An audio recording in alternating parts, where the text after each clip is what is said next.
Welcome to the Leo.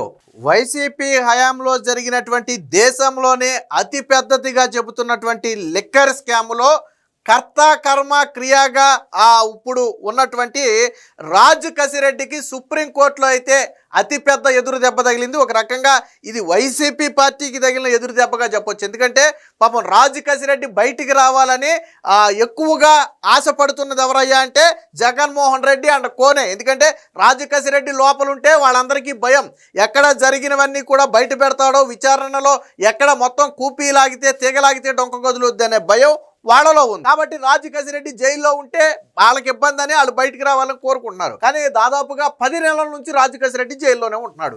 అయితే రాజు కసిరెడ్డి మీద నిన్న సుప్రీంకోర్టు సంచలన వ్యాఖ్యలు చేసింది.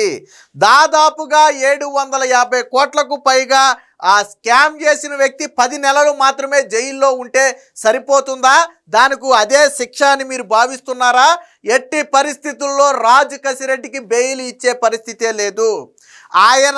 ఆయన ఖాతాలోకి సొమ్ము వెళ్ళినట్లు కనిపించకపోయినా ఈ స్కామ్లో ఆయన పాత్ర అనేది స్పష్టంగా కనపడుతుంది.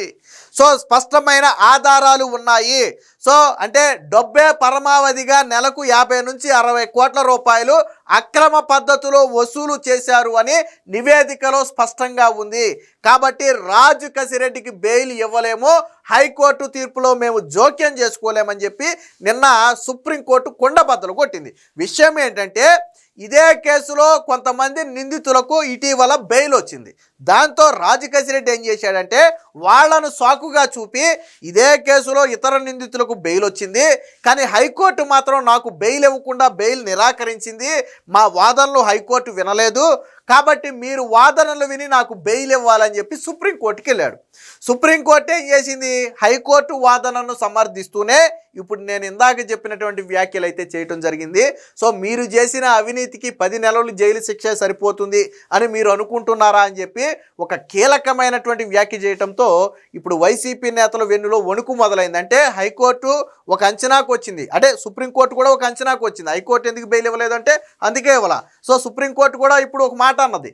ఆ మాటతో వైసీపీ నేతల వన్నులో వణుకు మొదలైంది. ఎందుకంటే స్కామ్ జరిగిందని సుప్రీంకోర్టు భావిస్తుంది.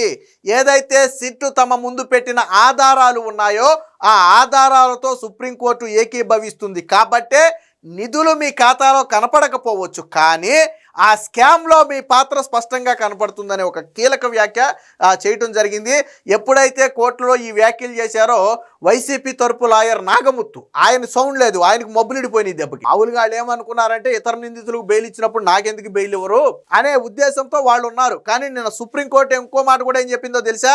మరి వాళ్ళకి బెయిల్ ఇచ్చారు మాకెందుకు ఇవ్వట్లేదని చెప్పి మనోడు రాజు కసిరెడ్డి తరపున న్యాయవాది అడిగితే, ఆ లాయర్ అడిగితే సుప్రీంకోర్టు ఇంకో మాట చెప్పింది. ఏమనంటే మీరు ఓ పని చేయండి, కావాలంటే వాళ్ళ బెయిల్ రద్దు చేయమని చెప్పి పిటిషన్ వేసుకోండి, కావాలంటే వాళ్ళ బెయిల్ రద్దు చేస్తాం, కానీ రాజు కసిరెడ్డికి మాత్రం బెయిల్ ఇవ్వం. అంటే సుప్రీంకోర్టు ఎంత స్ట్రాంగ్ అయినటువంటి వార్నింగ్ ఇచ్చిందో చూడండి. మీరు బెయిల్ మీద బయటికి వెళ్ళారు అంటున్నారు కదా, వాళ్ళను కూడా లోపల పెట్టమనండి, కావాలంటే పెడతాం, అంతే తప్ప రాజు కసిరెడ్డిని మాత్రం బయటికి వదలం. ఇతర నిందితులతో రాజు కసిరెడ్డిని పోల్చలేం. రాజు కసిరెడ్డి పాత్ర చాలా స్పష్టంగా ఉంది. కాబట్టి ఇతర నిందితులు రాజు కసిరెడ్డి ఒక్కటే కాదు. మీకు కావాలంటే వాళ్ళ బెయిల్ రద్దు చేస్తాం తప్ప రాజు కసిరెడ్డికి మాత్రం బెయిల్ ఇచ్చే ప్రసక్తే లేదని చెప్పి నిన్న సుప్రీంకోర్టు కొండబద్దలు కొడితే వాళ్ళకి దెబ్బకు మబ్బులు ఇడిపోయినాయి అందరికీ, వైసీపీ వాళ్ళకి. సుప్రీంకోర్టు ఏంట్రా బాబు ఇంత స్ట్రాంగ్గా మాట్లాడింది, ఇలాంటి వ్యాఖ్యలు చేసింది ఏంటని చెప్పి దెబ్బకి వాళ్ళకి మబ్బులు ఇడిపోయినటువంటి పరిస్థితి. సో దీనికి సంబంధించినటువంటి వార్త కూడా ఒకటి వచ్చింది, ఒకసారి చూద్దాం. జైలులో ఉన్నది 10 నెలలేగా 732 కోట్లకు ఆ శిక్ష సరిపోతుంది అనుకుంటున్నారా? ఆ డబ్బు మీ ఖాతాలో కనిపించకపోవచ్చు, కుంభకోణంలో మీ పాత్ర స్పష్టంగా కనిపిస్తుంది. మీదే కీలక పాత్ర అని దర్యాప్తు నివేదికలో ఉంది. మీ నియంత్రణలోనే నిధులు మళ్లించిన షెల్ కంపెనీలు ఉన్నాయి. మీరు ప్రధాన కుట్రదారుడు. ఇతరులతో మిమ్మల్ని పోల్చలేం. మిగిలిన వారికి బెయిల్ ఇచ్చామని మీకు ఇవ్వలేం. మద్యం కుంభకోణం కేసులో సుప్రీంకోర్టు వ్యాఖ్యలు. రాజు కసిరెడ్డికి బెయిల్ ఇచ్చేందుకు నిరాకరణ.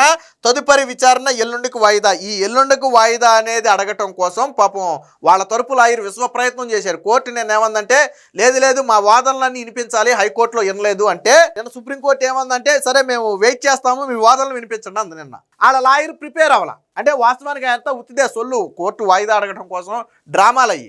మీరు వినిపించండి వాదన అంటే, మరి నువ్వు హైకోర్టులో ఏదైతే వాదన వినిపించాలి అనుకున్నావో ఆ వాదన సుప్రీంకోర్టులో అయినా వినిపించవచ్చు కదా. నువ్వు అన్నదేంటి, హైకోర్టులో మా వాదన వినలా, మా వాదన హైకోర్టు వినలేదు అన్నావు. నువ్వు దేనికో ప్రిపేర్ అయ్యేళ్ళు ఉంటావు కదా, ఆ వాదన ఏదో సుప్రీంకోర్టులో వినిపించవచ్చు కదా, ఎందుకు వినిపించలా? సో అదంతా డ్రామా. సరే, ఇంకా డెప్త్కి వెళ్తే చూడండి, ఇందులో ఉంది. మద్యం కుంభకోణం కేసులో సూత్రధారిగా ఆరోపణలు ఎదుర్కొంటున్న రాజీ కసిరెడ్డికి బెయిల్ ఇచ్చేందుకు హైకోర్టు నిరాకరించిన విషయం తెలిసిందే. దాన్ని సవాల్ చేస్తూ రాజు కసిరెడ్డి వేసిన పిటిషన్ సోమవారం చీఫ్ జస్టిస్ సూర్యకాంత్, అలాగే జస్టిస్ జోయ్ మాల్యా, అలాగే బాగ్చి, అలాగే జస్టిస్ అంజారియాలతో కూడినటువంటి ధర్మాసనం అయితే విచారణకు వచ్చింది. సో రాజు కసిరెడ్డి తరపునటువంటి సీనియర్ న్యాయవాది నాగముత్తు వాదనలు వినిపిస్తూ రాజు కసిరెడ్డి 10 నెలలుగా జైల్లోనే ఉన్నారని బెయిల్ మంజూరు చేయాలని కోరారు. ఇదే క్రమంలో A6, A34 నిందితులకు ఇప్పటికే బెయిల్ లభించిందన్నారు. ఒక వ్యక్తి నేరం చేసినట్టు రుజువు కాకుండానే 10 నెలలు జైల్లో ఉంచడం అనేది ప్రాథమిక హక్కుల ఉల్లంఘన కిందకు వస్తుందన్నారు. A7 అంటే ఈ కేసులో A7కు బంధువు అనే ఒక్క కారణంతో ఈ కేసును అంటే బెయిల్ నిరాకరించడం సరికాదని చెప్పిన సందర్భంలో ధర్మాసనం స్పందించి ఏమందంటే, వారికి బెయిల్ లభించిందని మీకు ఇవ్వలేం, కావాలంటే వారికి ఇచ్చిన బెయిల్ రద్దు చేయమని మీరు కోరవచ్చు. అంటే ఒకే చిన్న పాయింట్ చెప్పింది.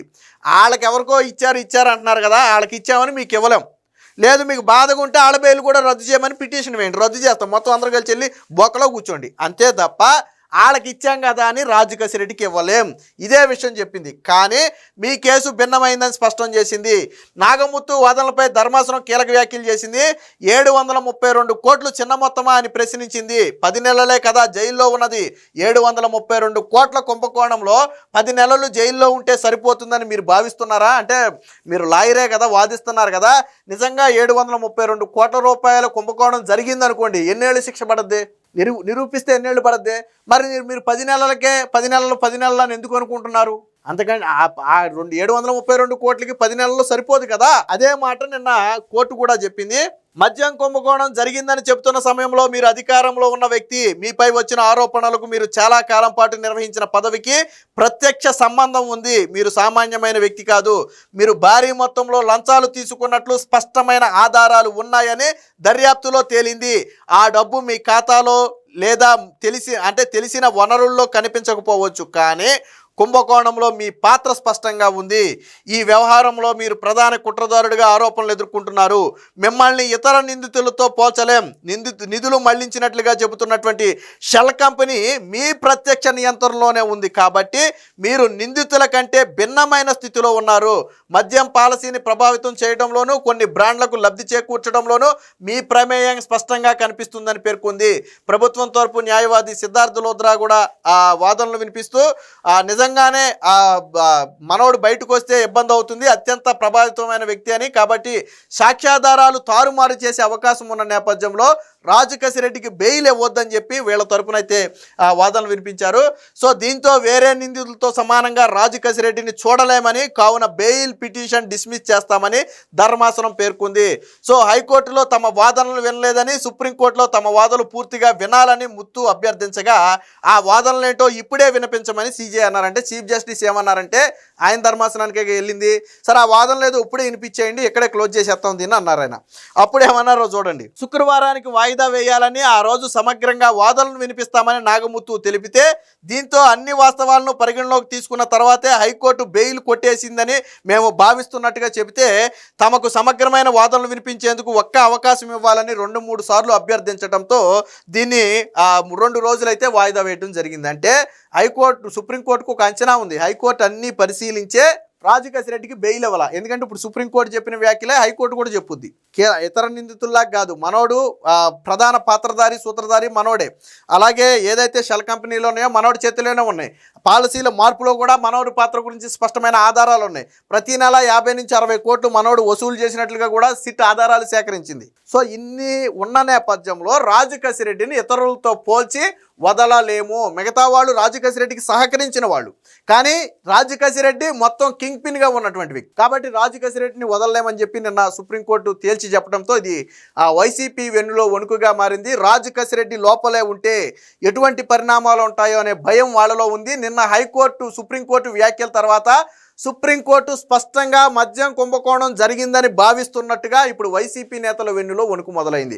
ఒకవేళ నిజంగా ఈ కేసు తుది దశకు వచ్చేసరికి రాజకేశిరెడ్డితో పాటు ఈ కేసులో ఇన్వాల్వ్ అయినటువంటి చెవిరెడ్డి భాస్కర్ రెడ్డి కావచ్చు, లేదా ఇతర వ్యక్తులు కావచ్చు, వీళ్ళందరూ కూడా అంటే ఎంపీ మిథున్ రెడ్డి కావచ్చు, వీళ్ళందరూ కూడా ఇబ్బందులు ఎదుర్కొనే అవసరం అయితే ఉంది. సో ఏది ఏమైనా మొత్తంగా నిన్న సుప్రీంకోర్టు వ్యాఖ్యలతో ఆ వైసీపీ వెన్నులో వణుకైతే పుట్టిందనేది మాత్రం వాస్తవం. Please subscribe to Leo news for more videos.